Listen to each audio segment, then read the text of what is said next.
Isuk-isuk harita teh manuk ricit di sarada bari ngiciskeun jam-jamna. Lembur Jatisari nu aya di wewengkon Sumedang pangeusina geus pada harudang tina sarena. Masing-masing pada tatan-tatan geus ngalaksanakeun pancena sewang-sewangan. Di salah sahiji imah panggung nu kawilang resik bersih katingali aya lalaki ngora nu make baju kampret bodas jeung pangsi bodas.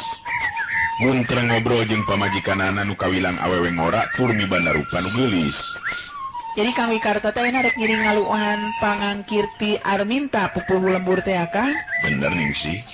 Sabab ieu mangrupa kasempatan nu hade geusan sawala atawa pagan ku ayana gangguan keamanan anu beuki dieu teh beuki harengheng karasana. Ningsih neuteub antep ka Wikarta nu jadi salakina.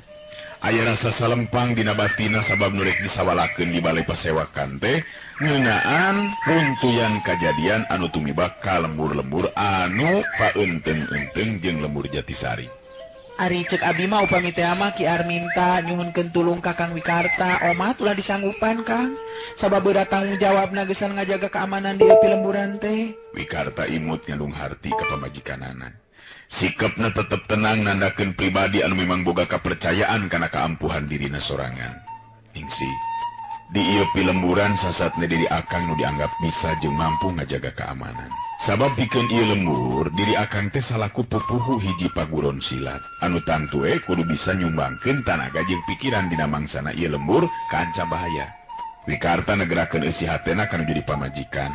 Nanging sing emut Kang, upami dugikeun ka aya kajadian naon-naon sedengkeun Darman anak urang apanan masih kene tacan dewasa Kang. Ieu kedah janten bahan tinimbangan Kang. Aing nyabet asa kaingetan akang teh. Ka mana budak teh beuteung katingali geuningan? Pugu biasa budak teh isuk-isuk kene geus indit ngarit da nyaah pisan geuningan boga domba hiji oge.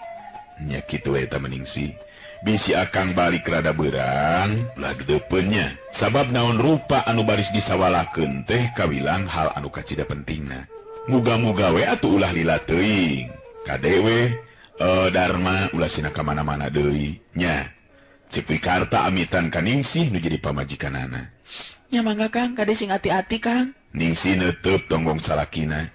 Anu lempang ninggalkeun pakarangan, nyata pakarangan imah rek muruk ka balai pasewakan, mangrupa tempat riungan di eta pilemburan.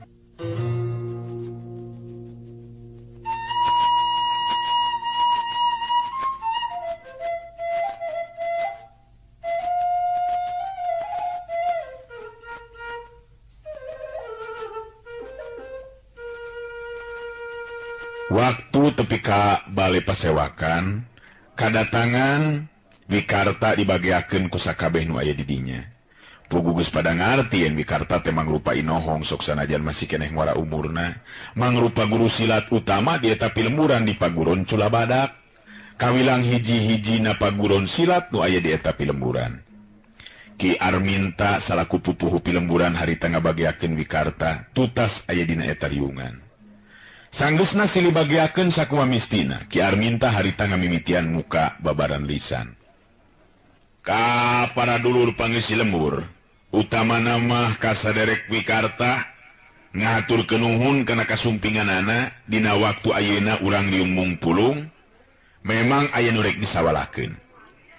Anu memang tumali jeung keamanan di lembur urang. Aya rasa kahanjakalan pikeun urang sarerea. Sabab teu sakabeh para nonoman katarik hatena geusan neuleuman ilmu bela diri di paguron Culabadak anu disesepuhan ku saderek Wikarta.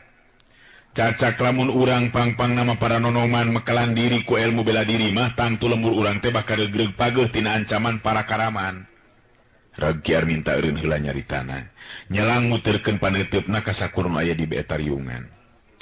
Ai Wikarta diukna dihapit ku dua jajaka anu memang mangrupa dua murid pinilih anu salila ieu geus cukup lila neuleuman olah kasantikaan di paguron Culabadak. Teu lila Ki Arminta salaku pupuhu pilemburan neruskeun deui hanca caritanana. Tah. Ku ayeuna kitu para dulur salembur. Hiji kawajiban pikeun urang geusan ngabela ieu lembur tina ancaman gorombolan macan liar anu dipingpin ku si bewok. Lembur anu paenteng-enteng jeung lembur urang tadi peuting geus diranjah, teu mustahil dina peuting-peuting nu bakal datang baris ngaranjah oge ka lembur urang.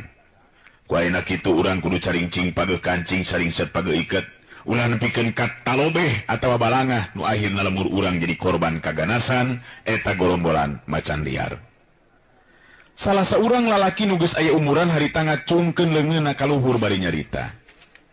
Tapi muga janten bahan tinimbangan saliraki pupuh lembur. Sabab gorombolan macan liar teh lain sambarangan jalmana, estu arahli dina hal ilmu silatna. Anu jadi pamikiran teh saha anu bakal atawa kudu nying hareupanana. Muga hal ieu diterangkeun ku pipuhu. Ki Arminta ngareret sakedeung kalawah Wikarta anu tembong sikepna tetep tenang. Naon anu bidilisankeun ku kidulur memang teu salah. Mertahankeun ieu lembur tina gangguan ti pihak mana bae oge tangtu jadi kewajiban urang salaku pangeusih ti lemburan. Ngan tangtu anu kudu jadi bahan pamikiran teh setiap anak buah si bewok memang boga atawa boga keahlian dina hal ilmu bela diri. Sedangkan urang estu benang dihitung. Ku ayeuna kitu kasaderek Wikarta manganyangakeun bok bilih aya anu saja didugikeun. Ki Arminta mere alas ka Wikarta gesan cumarita. Wikarta manggut ka Ki Arminta paneteupna anu seukeut muter ka sakabeh nu aya di dinya dina sikap anu tenang pinuh wibawa. Harita Wikarta terus kedarnya lisan. Alhamdulillahirabbil alamin. Bismillahirrahmanirrahim. Assalamualaikum warahmatullahi wabarakatuh. Waalaikumsalam warahmatullahi wabarakatuh. Kadang wargi sadayana sakumaha anu didugikeun ku pupuhu urang memang telepat. Anu jadi bahan pamikiran urang ayeuna nyata agungkulan. Turta ngungkulan kaya nu baris karanapan. Upama teh mah gorombolan macan liar nu dipimpin ku si bewok. Ngarannya ka urang. Sabenerna si bewok sapaguron jeung simkuring dina waktu keur masih keneh jajaka baheula. Ngan jalan kahirupan anu beda geus misahkeun hubungan tali kaduluran. Si bewok atawa gopar kawilang jalma anu kejem sarta telenges dina tindakanana. Teu matak aneh upama dina waktu anu teu mangkuk lila ngaranna jadi bahan carita balarea. Ilmu bela diri anu kacangkingna memang beuki maju. Sabab dirina geus neuleuman ilmu-ilmu kasantikaan anu lilana ti sababaraha guru anu sejen. Teu matak aneh lamun jadi jadug sarta jago tur mimpin gorombolan macan liar. Reg Wikarta harita ngomongna eureun heula. Bat harita teh ngolepat dina ingetanana mangsa dirina eukeur masih keneh pada maguron ilmu kasantikaan ka guruna nu katelah Mbah Wigena. Anu dileuweung Argabina atau Argaminangur Cianjur, dirina jeung Gopar atawa si bewok mangrupa dua murid pinilih anu mampu meh nyangking sakabeh pangarti guruna. Wikarta neruskeun dihanca caritaanana. Gopar alias si bewok memang boga kaistimewaan dina matakeun bedogna. Ulin bedogna memang teu bisa dianggap enteng, tur mata kabahayakeun pikeun lawan anu teu saimbang. Hal ieu dumasar kana kaayaan Gopar anu memang saguru jeung si kumkuring.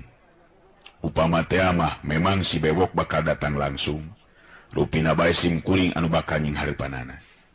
Wikarta mereka tenangan hate kasakur nu aya di dinya, dina harti dirina nyanggupan gesan adu hareupan jeung si bewok salaku jadugna gorombolan macan liar. Salah saurang lalaki anu saumur nilik dina kaayaan mah jeung Wikarta ngacungkeun leungeun bari terus nyarita. Punten ya saderek Wikarta. Keun ku si bewok lantaran aya nu bakal nying hareupanana, ngan kumaha ngeunaan anak-anak buahna. Sabab di pihak urang anu ngarti kana ilmu bela diri teu beunang di itu atawa beunang dihitung moal leuwih ti 10 urang. Kitu kita can asak pangartina, sedangkan anak buah si bewok aya kana welasna, ieu nu masih keneh bingung keur kuring. Wikarta neuteub antep kana bieu nyarita. Teu lila terus kedah di lisan. Kasauran atawa caritaan kidulur kaharti ku simkuring. Lebah dieu memang kalemahan urang. Saperti anu diterangkeun tadi ku pupuhu urang, lain sapeda simkuring nyangking paguron silat di lembur.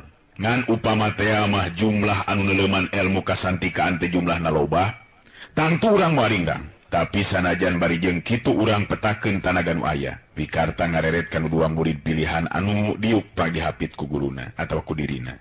Marlan katut Subari mangrupa murid simkuring anu memang geus lumayan asak pangartina. Tanagana bisa diandalkeun. Sedangkan anu sajena oge kudu dibantu ku diki dulur. Urang kudu boga kawani. Sabab engke lembur urang teh terus-terusan jadi ladang pikeun maranehna dina mangsana ngaranjah ka ieu pilemburan. Loba di katerangan-katerangan nu sajena ti Wikarta. Khususna ngeunaan sikep jeung kawani pangeusi pilemburan ku ayana tinakan gorombolan macan liar anu diluluguan ku Ki Bewok geus beuki narek kabejana loba pilemburan anu geus diranjah tur teu kaitung anu geus jadi korban. Waktu riungan bubar Ki Arminta salaku pupuh pilemburan ngahajat cacarita paduduaan. Kade sing waspada jeung Wikarta. Sabab terus terang, aki geus menang beja datangna eta Karaman. Dina mangsanawan Cipeuting aki taya deui anu dipercaya kajabat Jang Wikarta anu baris mampu ngungkulan ieu kayaan. Katingalina teh tadi geus pada kahudang kawani jeung sumangetna. Muga-muga bae dina waktuna bener-bener bisa diandalkeun. Memang sakedahna kitu Ki. Sabab lamun ngan ukur ngandalkeun ka abdi jelas Karaman nu datang teh moal saimbang. Ngan ari harapan masugan we si Bewok masih keneh ngajenan. Sabab dinten teu oge kungsi saguru jeung diri abdi. Nya kitu bae eta mah Jang. Aki pokona mah mercayakeun ka Jang Wikarta. Ngan anu ngaronda ti mimiting ke peuting mah kudu leuwih dihaneutkeun. Sabab eta Karaman teh geus dipapai satiap lembur anu diranjahna lembur urang nu tacan karanjah teh. Nu matak aki bener-bener salempang ieu. Nya urang Bandungan we Ki. Kumaha geletuk batuna kecebur caina. Nu penting urang pada sayaga diri iatna bari waspada. Muga-muga abdi oge mampu ngungkulan si Bewok. Abdi ayeuna amitan heula Ki, bisi indung barudak dedeupeun. Nya sok atuh kitu Jang. Sok kitu. Tutas kitu mah Wikarta terus amitan dibarengan ku Marlan jeung Sobri mangrupa dua murid pilihanana.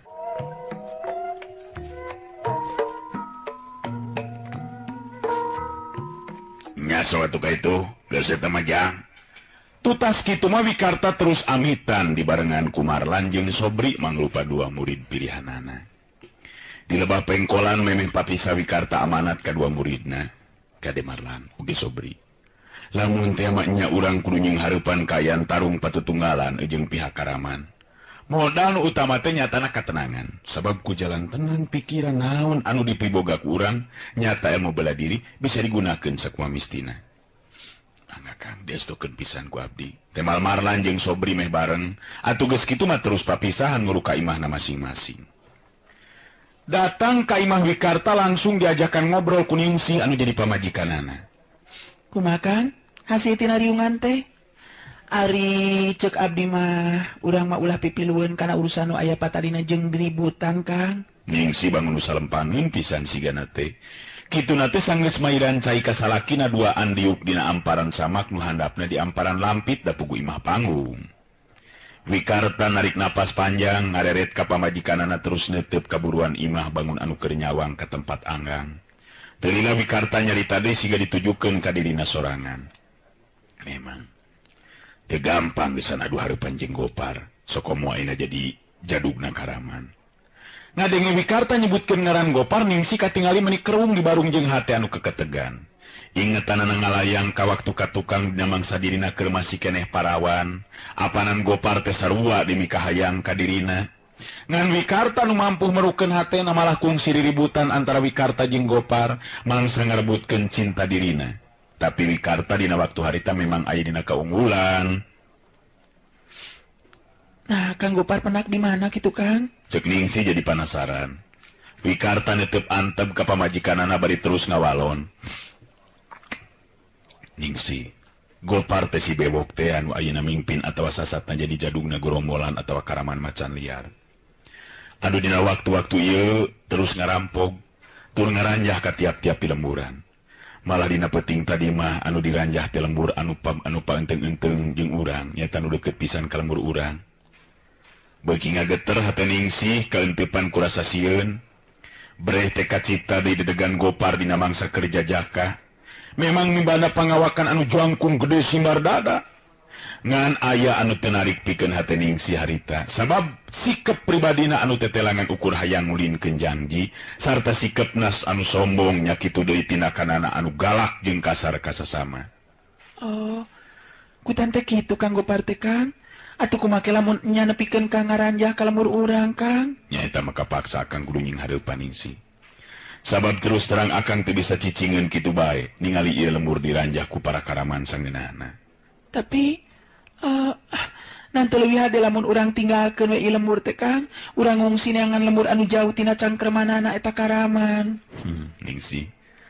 Akang hiji lalaki sok komo di ieu lembur apanan sasatna mah akang teh pupuh hiji paguron. Kumaha kasebutna meureunna lamun akang jejerih ku pati, niuni hayam kabiri leutik burih ngandar jangjang, kumeok memeh dipacok. Teu bisa Ningsih. Akang kudu pelapati ka ieu lembur anu geus ngadagingan sarta nu ayeuna jadi lembur matuh Banjar Karang Pamidangan. Wikarta harita negerakeun sikap jeung pamadeganana. Tapi Kang Wikarta, ingetkeun kulawarga urang Kang. Darman masih kene leutik, abdi teu miharep aya kajadian anu teu dipiharep tumiba ka diri Kang Wikarta. Abdi rek jeung saha Kang? Ningsih sorangan ngageleter nanakeun hate anu bener-bener teu panuju kana sikap jeung pamadegan salakina. Ari geus, kapan urang teh geus sidi? Geus natrat, geus nyata, yen di tempat teh jadi pupuhu, jadi kokolot, sok sanajan urang umur can pati kolot. Ningsih, akang memang sadar kana eta kayaan. Ngan urang oge kudu mikirkeun pangisi lemburan. Cing, lolobana mah kapan jalma-jalma biasa, anu ngan ukur bisa ngulangkeun pacul jeung kored. Sedangkeun dina waktuna kudu ngulangkeun bedog jeung gelut. Akang teu mikeun lamun ieu pangeusi lemburan jadi korban anu sawenang-wenang ti pihak gerombolan macan liar. Tapi Kang Wikarta, apanan Kang Gopar? Akang ngarti Ningsih. Gopar memang cek akang oge lain lawan anu enteng nu atah-atah upamana nempikeun ka ijen wewesen. Ngan akang rek ngusahakeun ku cara ngajak damai lamun bisa. Ngan lamun teu bisa mah nya tangtu we geus aya di jalan kajaba ti kudu ku cara hiji lalaki, pugu akang oge geus apal kana adat Gopar anu memang sigana bae mustahil upama diajak damai. Sabab komo aya jadi jadugna karaman kapan. Katingali Ningsih rambisak panonna aya perasaan sedih anu mangaruhan kana hatena. Bet kacipta upama salakina menang musibah eleh mangsana ijen wewesen jeung si bewok. Abdi teu miharep akang cilaka. Jadi leuwih hade urang tinggalkeun ieu lembur Kang. Gopar kawilang kejem jeung terang ngaseuras adatna. Rek jeung saha abdi lamun Kang Wikarta nepikeun kakeun aku cilaka. Wikarta ngarenghap narik napas panjang. Anu memang pikeun manehna oge surut ti kasedih pamajikan teh dumasar tina rasa kasalempanganana. Malah sok sanajan Wikarta sorangan memang sabil. Na bisa jeung henteuna ngimbangan atawa ngungkulan ka bisa si bewok atawa Gopar anu beuki dieu beuki terus maju elmuna. Tapi Wikarta gambaran hiji lalaki anu dina nyarita sok sagolek pangkek sacangkred bagel. Taya basa pikeun dirina kudu luncalinci luncat mulang udar tina tali gadang. Lisan anu dikedalkeun geus hamo dibalikeun deui. Gambaran ti pribadina anu teguh pengku dina sikep jeung pamadegan. Ulah ngaleuwih anu kawasa sifatna Pangeran Ningsih. Sabab akang boga kayakinan, pati jeung huripna manusia lain ku papada jalma, tapi ku kersana nu maha kawasa. Ngan lamun memang kudu nyorang jalan cilaka ku cara ngabela diri, eta leuwih boga ajen. Batang urang kudu ajal dina kayaan biasa. Kitu sakuduna sikep hiji lalaki anu boga pangarti dina olah bela diri. Abdi ngarti kana lisan akang. Tapi naon hartina ajen kahormatan hiji lalaki Kang lamun rumah tanggana aya dina katunggaraan. Dibaca teh pahitna Kang sabab nu bakal disinghareupan teh nyata jelas ampanan jalma-jalma jahat. Sasatna mah karaman anu geus taya rasa kamanusaan. Ningsih nyaritana di barung jeung ceurik ayeuna mah. Ai Wikarta neuteut di kalabah buruan imah, kolebat salibatan pikiran ngagugu kana carita anu jadi pamajikan. Nyata nyalametkeun diri ku cara ninggalkeun pilemburan. Tapi sikep jeung pribadina Wikarta memang geus asak, tetep panceg dina pamadeganana. Ningsih, akan dedeh jeung nyaah ka kulawarga. Sigana bae lamun dibandingkeun jeung ka nyaah ka diri sorangan, akan lebih dedeh jeung nyaah ka ningsih katut Darma. Tapi akan oge nyaah jeung dedeh ka pangisi lembur, akan oge boga rasa tanggung jawab kana kasalamatan pangisi lembur. Nah akan bakal bisa tenang hati jeung lugina upama kulawarga urang salamet, tapi kulawargana pangisi eupi lemburan jadi korban. Ingatkeun ningsih, baheula akan kungsi ngadongeng ngeunaan sikep jeung pamadegan satria Sunda mangsa nying hareupan naon rupa kajadian. Dirina suka kene ajal pati batan kudu nying hareupan panghinaan. Tah, kabaru sarupa kitu teh geus jadi getih jeung daging. Sabab mang tahun-tahun akan guguru ka Mbah Wigena di leuweung Arga Binangun. Wikarta panjang lebar cumaritana, pang-pang namah matri hate pamajikan sangkan teteg jeung panceg ulah galidir jeung kapangaruhan kurasa kasalempangan. Ningsih ngeluk tungku semungah ruk kacipta kumanehna upama teh masalah kina meunang musibah nepikeun ka hantena pamana. Beuteuk kabayang kumaha ngagedekeun anu jadi anakna nu ayeuna kakara umur 10 tahun. Sasatna budak anu meujeuhna kudu diperhatikeun kudu jadi indung jeung bapana.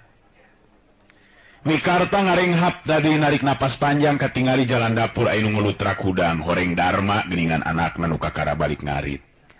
Darman budak anu memang kawilang bekal kana gawe beda jeung budak-budak sejena anu sapantar jeung Darma lolobana makapangan ukur resep ulin wungkul, tapi Wikarta beda deui dina ngatikna budak teh bener-bener sina asak jadi hiji lalaki anu sabenerna.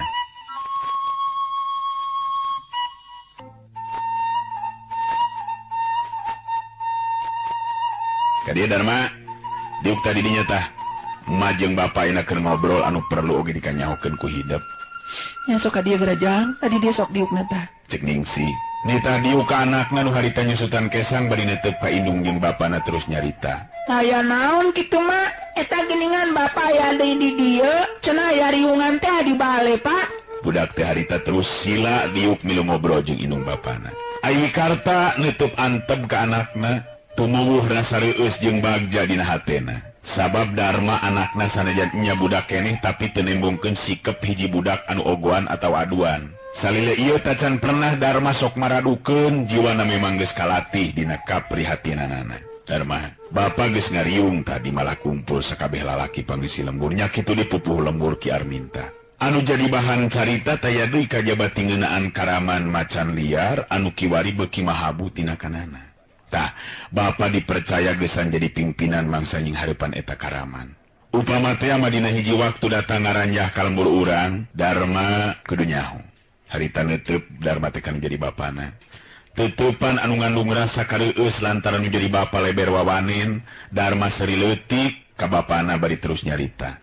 Hebat tuh lamun kitu mah Bapak. Darma jadi kata aja yang ngabandungan lumangsungna tarung antara Bapak ngalawan si Bewok, jalma nu mimpin eta karaman, Pak. Nah geuningan Darma, beut nyaho pimpinan karaman teh ngaranna si Bewok.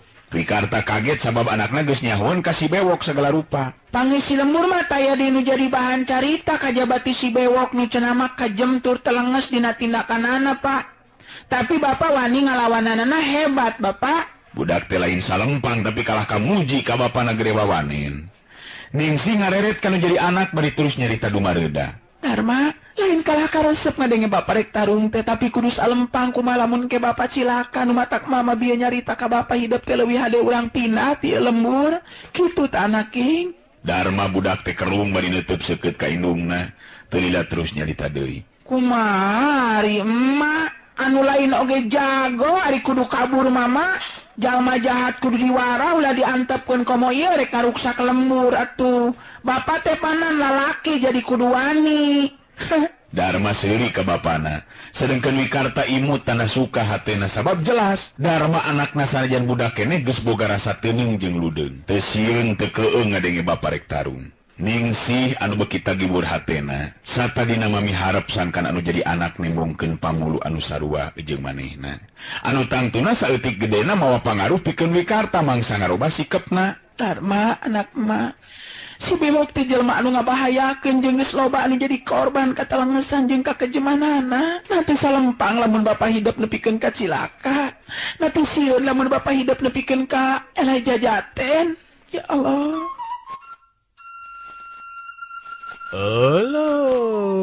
Waktosna geuningan parantos teh nyekapan atuh cag urang cekapkeun dugi ka dewe heula atuh acara dongeng kiwari neraskeun cariyos Sirawing Kiwari garapan Wakepoh Kiwari hatur nuhun permios.